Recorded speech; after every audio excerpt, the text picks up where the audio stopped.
Well, hello and welcome back. My name is MaryAnn Walker, and I'm the life coach for empaths and highly sensitive people. And I'm super curious. Have you ever found yourself left wanting in a relationship, hoping that the other person will change, and you're continuously feeling disappointed when they don't change?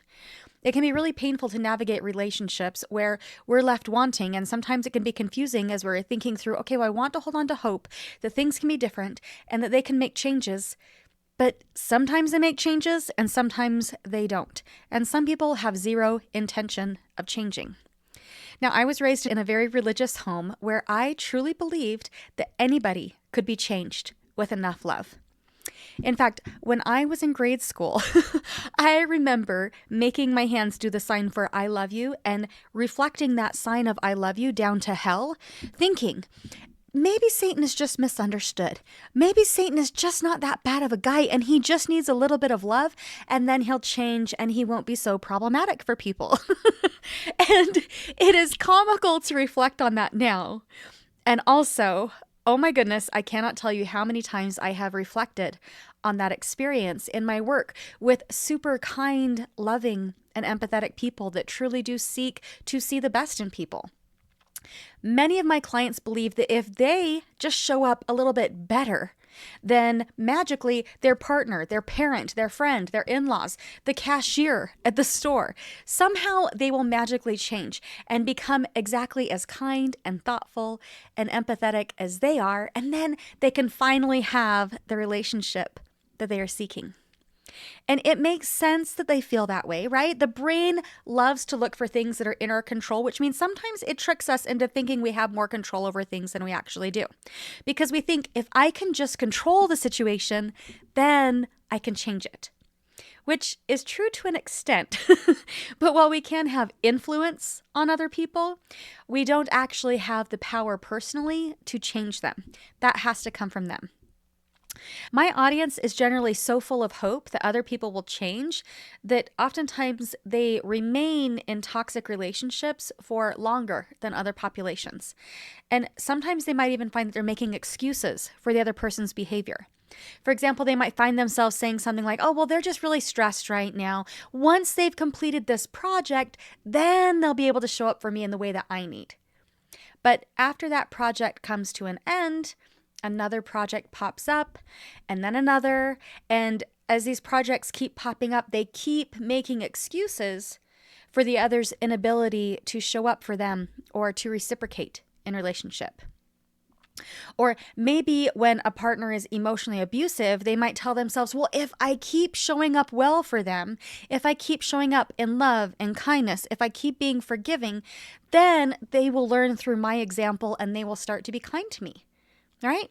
But meanwhile, their kids are learning from their example that they should tolerate mistreatment. And they're not learning the valuable skill of learning how to have self-respect and how to state boundaries. Or maybe they're even telling themselves, well, they're only treating me this way because of their drinking. They're only acting this way because of the alcohol. But even in periods of sobriety, then the underlying behaviors remain unchanged, and that cycle of hoping and waiting continues. Or maybe they're thinking, well, they just need some time to heal from their past trauma. And once they feel safe in this relationship and once they've done their healing, then they'll start to respect me. So I'm just going to play the long game and sit around hoping that they're going to initiate that healing, hoping they're going to initiate those changes so that then we can have a healthy relationship. But then they might discover that months or even years pass and that person is still continuing to be dismissive or neglectful. And they're fine with them doing self-help, but why would they want to do that for themselves, right? They're not actually creating that change for themselves. And this is all happening while the one who is holding out hope is growing more depleted and disconnected from their own needs. It is really easy to think that it's the loving thing to do to continue to love and to give and to lead by example, in spite of the neglect and the abuse that you might be receiving in return. But a really interesting thing to notice is that not only is the other person not changing, right? That's what you're upset about, is you're thinking, well, they're not changing. But guess what?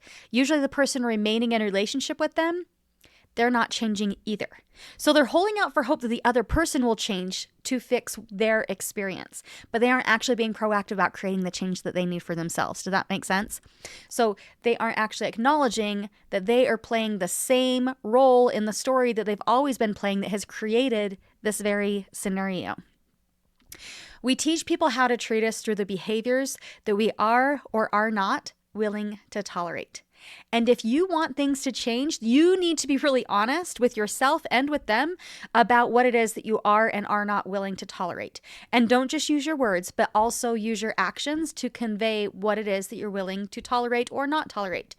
Telling them that you won't tolerate these specific behaviors, but continuing to show up is actually teaching them and conveying the message that, oh, it's fine. I'm going to forgive you. You don't have to change. You can continue to treat me this way because I'm going to keep showing up and tolerating this mistreatment. And this is mixed messaging. Okay, your words and your actions, first of all, they're not matching up. So that's mixed messaging. But the predominant message comes through your actions. And your actions are conveying the message that you are going to be tolerant of their mistreatment of you. So use your words and your actions to convey what it is that you will and will not tolerate in relationship. And let's just be really honest right now that some people honestly have zero intention of changing. Some are willing to change in order to have a more balanced relationship and a relationship that is more fulfilling for you. Other people are not willing to change. They don't see any reason why they should change. And we might tell ourselves that, oh, well, the other person is just really misunderstood. And with enough love, then we can turn that beast into a prince. Or we can find our Mr. Darcy. He's really rough on the surface, but with enough love, we can get to that softy underneath, right? There's a lot of messaging in media that tells us that this is a high probability, that we can change people with our love. But some people are just not willing to change. And remember that if they don't have any desire to change, it's unrealistic to think that our love and continued devotion will change them. When people show you who they are, believe them. Watch their words, watch their actions, and believe them when they tell you who they are. It's really easy to think that it is the loving thing to do to seize someone's potential. But if that person doesn't have any intention of achieving that potential, they might actually have the potential to be the amazing human that you want them to be. But if they haven't demonstrated that they have any intention of achieving that potential, then it's not actually loving them to continue to hope that they will change into somebody that they're not. In fact, we're not loving them at all. We're loving who they could be. But guess what? They are choosing not to be that person. And in some cases, continuing to show up in love and kindness when they are not showing up in love and kindness, then it may actually be exacerbating the situation. There was one client I worked with where she really had this belief that she could change her friend. The relationship was really out of balance. This woman was showing up in, we'll just call her Empathetic Emma, right? That's my go-to now. Empathetic Emma was showing up in love and kindness in this relationship, thinking, okay, well, if I just show enough love, then we can have some balance in this friendship and it's going to be okay. So I'm going to love, I'm going to serve, I'm going to keep showing up. And it sounds great on the surface, right? But eventually, Empathetic Emma's friend actually told her, she said, you know what, I'm just going to be honest with you. The more kind you are and the more service you do for me, the more I dislike you. It actually makes me really angry when you do those things for me. So in other words, when my client was showing up as what she thought was her best, most loving, most selfless self, hoping for that reciprocation of love and service and friendship, it actually made this friend treat her even worse. Now, there are phases in life where we may want to choose to continue to show up in love and support for others, even when we know that they're not going to be able to reciprocate. So, for example, maybe you're the caregiver of a family member and they just do not have the capacity to give back. Or maybe a friend is going through a really hard season in life and you know that for this season, they're not going to be able to reciprocate and you choose to show up anyway. That is beautiful, and that is a choice, and that is something that we may choose to do, especially this population, right? We're the ones that enjoy loving and serving other people. But for today, we're going to be talking about how to know when it's time to set a boundary in a relationship, or how to know when it is time to move on. And check out the show notes because I do have additional episodes on this very subject. There's one specifically on stating boundaries as a highly sensitive person, and another one on how to navigate it when it is time to end a relationship or move them to a different level of expectation in relationship, how to adjust those expectations. So check out the show notes if you would like to learn more in those episodes. But for right now, just really know that it is actually super simple to know when it is that you need to state a boundary, to know when it is that you need to create some change for you.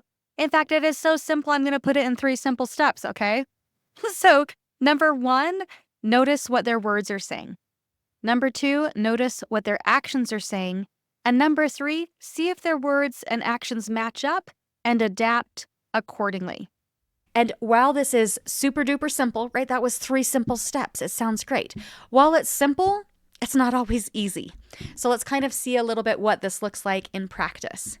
Okay, notice their words versus their actions. It's really easy to believe the words that somebody says, especially when those words seem sincere or when they're offering us hope. We really turn up the volume on what it is that we want to hear.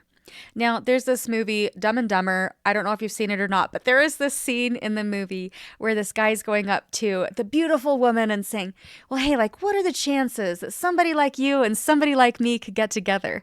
And she's like, that's like 1,000,000 to 1. And he says, so you're telling me there's a chance, right? That's exactly what we do. We are so much seeking for that hope and that reassurance that they could potentially show up in the way that we'd like them to, that we're neglecting to see that the odds are 1,000,000 to 1 that they're going to do that. So make sure that you're really seeing things clearly, that you're watching their words and their actions, because words are really easy to speak. It's really easy for people to placate us with words. Actions, on the other hand, they require effort and consistency. So when someone says that they'll change, or when somebody says that they are sorry for how they've treated you, don't just listen, watch. When we want to believe something that somebody says, it's really easy to turn up the volume on their words and ignore their actions, but pay attention to both. So really notice, do their words and their actions match up, or do their actions convey a very different messaging from their words? Are they making consistent, meaningful changes over time? Or are they simply trying to pacify you in the moment and they're not actually creating lasting change? For example, imagine a friend who repeatedly cancels plans with you, and then they're always apologizing and promising to do better, but every time that you reschedule with this friend, they end up canceling again. You just can't count on them showing up. So their words are expressing regret, but their actions are actually revealing a pattern of unreliability. So in this case, their actions and not their words are the truth. If you have to choose between words and actions, turn up the volume on their actions. All right, another example. Let's say your partner says that they're sorry for being emotionally unavailable and they're promising to be more attentive. And for a week or two, they do make small efforts, like asking how your day went or spending more time with you. But soon, after that week or two, they're reverting back to their old habits. So these temporary changes, they might feel really encouraging at first, right? Because that's exactly what we're looking for. So we turn up the volume on that and tell ourselves that, yep, they're changed. This is going to be great from here on out. But it's the lasting change, then that's what's revealed through consistency over time. So not just a short burst of effort, but consistency over time. Sometimes people will make small efforts when they're confronted about their own behaviors. And this can feel very confusing because it's hard to know, are they truly trying or are they just doing enough to keep you from leaving, right? So here's how to tell the difference. Look for that consistent effort. Do they maintain these habits over time or do they fall back into old patterns once the pressure's off? Genuine change is reflected in steady, ongoing actions, even when it is hard or inconvenient. And I'm going to say, especially when it is hard or inconvenient, you're going to see that they are trying. It's not a temporary fix, but it's really working to create that lasting change. Also, notice if they're being proactive about their own behavior. Are they making changes on their own, or are they only showing up when you're reminding them, oh, hey, remember, I like it when you do this. Oh, hey, remember, I need this. And yes, sometimes we need reminding, but if the only time that they work to fill your needs is when you're nagging them, use that as information. For example, let's say that there's someone who's been really distant in relationship and you see them. Let's say that you even see them when you're out at a grocery store. You have a random encounter with them and they're telling you, hey, you know what? I really want to rebuild the relationship that we once had. I really want to have a more meaningful connection with you again. And after that exchange, then they might call you once or twice, but then you don't hear from them for months. And then contrast that with someone who, after apologizing, they're making a point to check in with you regularly. They're inviting you over to spend some time together. They're following through on their commitments. So the difference lies in the sustained effort over time, not just in the initial words of an apology. And the best apology is always, always, always changed behavior. When they show you who they are, believe them. And know that you are the only one that you can control in any situation. So if you are upset that they are not changing, take a look at the ways that you are also choosing to not change and ask yourself, okay, what message am I sending in relationship? Because ultimately, you are the only one that can decide how long it is that you want to stay in a relationship that isn't honoring of you. So ask yourself some questions. Ask yourself, okay, what is my personal timeline for how long I need to see lasting change to know it's going to be lasting change? What is my personal timeline? What am I looking for? And be clear on that. Ask yourself, what am I going to do if I don't see this change in this allotted time? And how am I going to follow through on that? What change am I going to take if they're refusing to change? What am I going to do? Also acknowledge that you're choosing to stay in that relationship. It is a choice. We like to feel victimized by people not treating us well. But just remember that you're staying in a relationship, it is in fact a choice. And if you are choosing to stay, we have lots and lots of reasons to stay. Ask yourself, what are my reasons for staying and do I like these reasons? Maybe you do like the reasons that you're choosing to stay. Maybe you don't. But be really honest with yourself about the fact that you are choosing to stay, why you're choosing to stay, and if you like or do not like your reasons. Ask yourself, am I choosing into this relationship because I've seen evidence that I can hope for change? Or am I choosing to stay in this relationship out of fear of change or just a insecurity of mine? Like, why am I choosing to stay in this? What's happening for me? The truth is, you cannot change someone who is unwilling to change themselves. Your love, your empathy, and your efforts, while beautiful and valuable, they cannot force someone else to be who it is that you need them to be. People change because they choose to, not because we wish them into transformation. So your challenge for this week is I want you to think about one relationship where you've maybe been holding on to someone's words rather than their actions, and ask yourself, what have their actions consistently been showing me? Work to really see this person clearly. Look at their actions and what do their actions say about who they are? Then ask yourself, am I honoring my own needs and boundaries in this relationship?